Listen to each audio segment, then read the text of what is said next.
هرچند زاخو وارگه استرانبیجن ناودنگه مینا ایاز و اردوان و گلک استرانبیجندی لی ماوی چندین سالای سازیه که حکومی لوی باجاری نهات یه مزراندن که هنرمندن اکادمی لیبدرچن.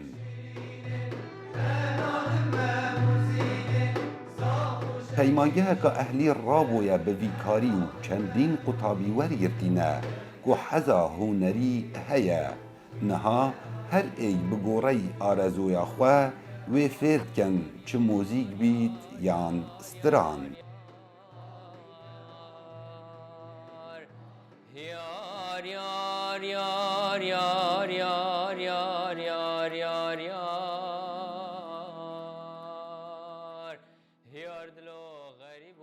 قلت يعني دست بك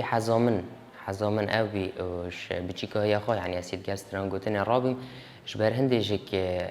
أبي چنده از پال دام کو ستران قلتني بحل بجيرم.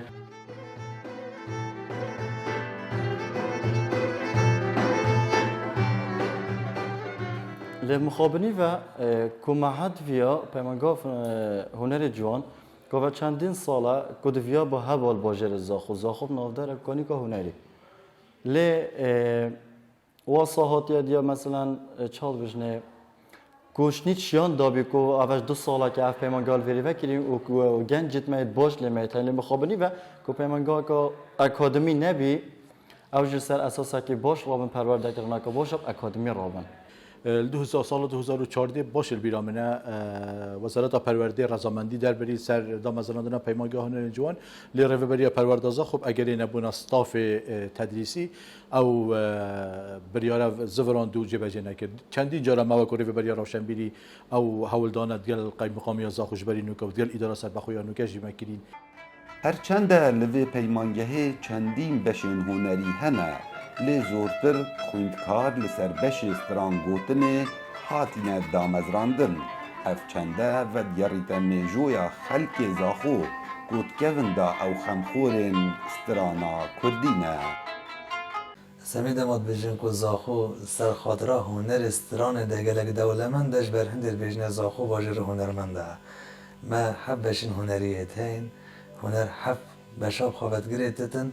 بله کو زاخو هندی دولمندت هنر استرانگوت نه ده افریقا نودنگی که باش خلک ناو باجر هنرمنده باز کته بتریا او قطابیت اینه دفمه رحکات تمام بیانکات تمام یه هین بو هنر استرانگوت نه ماوی زیدتری 2 سالانه لوی پیمانگه زیدتری هفته خویندکار هاتینه ورگرتن جه هر دو رگزان دیسان لسر چندین بشا هاتینه بلاف گرن آرمانجا سرکی اوه کو نوه که اکادمی بیاو هنری دا پرورده بکن لوی باجاری کاوال نرونگ امریکا اداره سر بخویا زاخو